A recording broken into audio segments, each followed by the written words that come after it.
Fala pessoal, beleza? Tudo bem? Seja muito bem-vindo aqui ao canal. Hoje a gente vai tratar aqui do JGP X11, né? O Fiagro da JGP. Já tem aqui uns 2 ou 3 vídeos dele no canal, mas é importante a gente sempre trazer atualizações conforme os relatórios gerenciais forem saindo, tá? Então, se você ainda não se inscreveu no canal, por favor, se inscreva. Então, informações mais básicas que a gente já tinha passado outras vezes, mas não custa reforçar.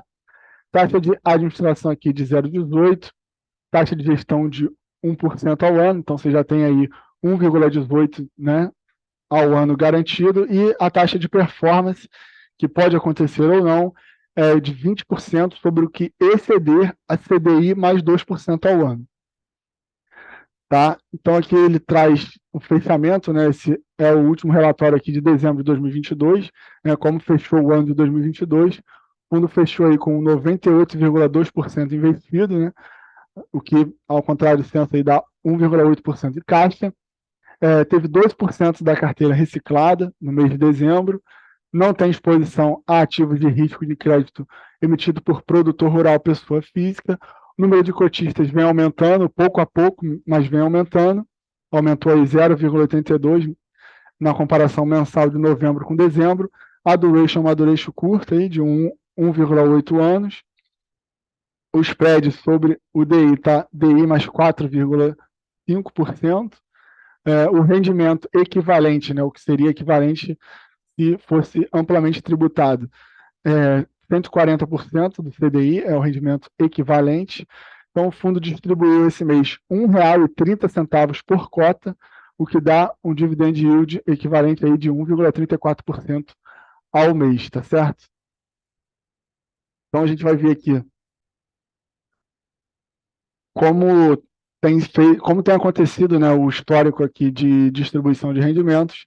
Então, a gente vê que o fundo tem consistentemente aí distribuído mais de 1% dos famosos, mais de 1% ao mês, né, sendo que isso aqui é isento de imposto de renda. E nessa tabela aqui, ele mostra, nessa coluna, na verdade, ele coloca aqui o que seria o rendimento equivalente, né, sendo tributado em 15%, que estaria o equivalente aí, por exemplo, no último mês de dezembro, a 1,58% se fosse tributado. Como não o fundo distribuiu aí 1,34%.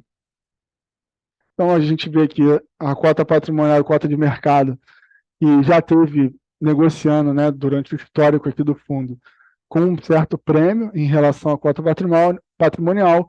Hoje em dia, elas estão negociando bem perto ali, mas ainda assim com prêmio, tá? O que tem acontecido aí nessa indústria como um todo de Fiagro, diferentemente dos fundos imobiliários que estão negociando aí quase 100% deles, né, tirando os fundos de papel, com desconto.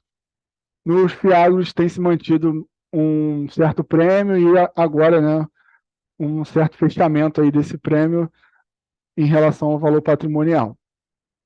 O volume ainda é baixo, né, para os padrões assim, institucionais, mas para o investidor pessoa física, acho que não vejo grandes problemas.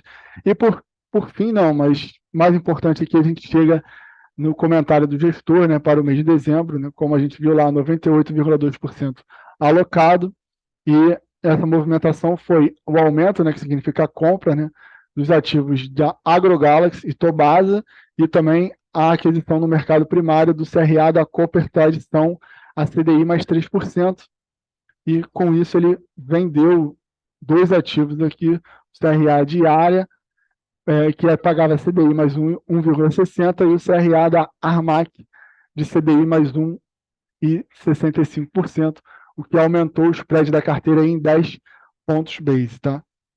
Então aqui ele traz a carteira de crédito do fundo, você pode ver aqui o indexador, que são todos aqui no CDI, o spread de emissão, vencimento, a participação, né, sobre o patrimônio líquido do fundo, né, o quão concentrado o fundo está nesses ativos.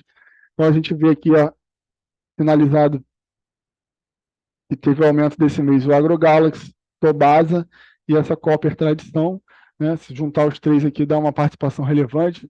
A AgroGalaxy, que é a terceira maior posição, o Tobasa é a quinta, com 7%, e a Cooper Tradição com 6,5% do patrimônio do fundo, tá certo? Então, aqui, como está distribuído setorialmente a carteira, gente vê que tem uma diversificação aqui importante dentro dos setores, né? Revendas com 27, cooperativa com 11, extrativismo florestal com 11, setor sucro-alcooleiro com 10, brands com 10, bioinsumos com 9, frigorífico com 7, fertilizante com 5, sementeira com 5, bioenergia com 3 e financeira com 2, que seria o caixa ali do fundo, né? Que é o 1,8 aqui, está arredondado. Aqui, como a gente já viu aí em outros vídeos, se você é um inscrito aqui do canal, ele traz algo muito interessante, né? Que é o que faz os inquilinos, né? O que está por trás das carteiras de crédito, né? Quem são os emissores, quem são os devedores do fundo. Aqui a gente vê, por exemplo, vou clicar só um aqui, porque realmente tem bastante coisa aqui. Essa Copper Tradição, que foi um ativo adicionado recentemente no mercado primário. Você clica nele e ele já traz aqui o que essa empresa, no caso essa cooperativa, faz, onde ela está localizada, né? Pato Branco, que tem 11 filiais pelo estado do Paraná e oeste de Santa Catarina. A empresa trabalha com comercialização de insumos para os cooperados, capacidade de transformar grãos, através de moinhos de trigo e uma indústria de moagem de soja. Então, a gente já passa a ter uma noção do que está por trás desses CRAs, né? E aqui um resumo, né, do balanço dessa empresa. A gente vê, nesse caso, que teve uma evolução significativa de 2020 para 2021, aumentando a receita, aumentando a EBITDA, mantendo a margem EBITDA, aumentando caixa, né, a alavancagem líquida diminuindo. Então, a gente vê que realmente é uma cooperativa que tem um bom risco de crédito aí. Então, por hoje era isso, tá, pessoal? Mais uma atualização aqui rápida do fundo. Se você quiser mais detalhes dele, não deixe de baixar o relatório e ler, você vai poder conhecer cada um aqui. Eu não vou me estender mais, para não ficar um vídeo assim muito extenso, mas por hoje era isso. Valeu, não deixe de se inscrever no canal, deixar um like. Abraço.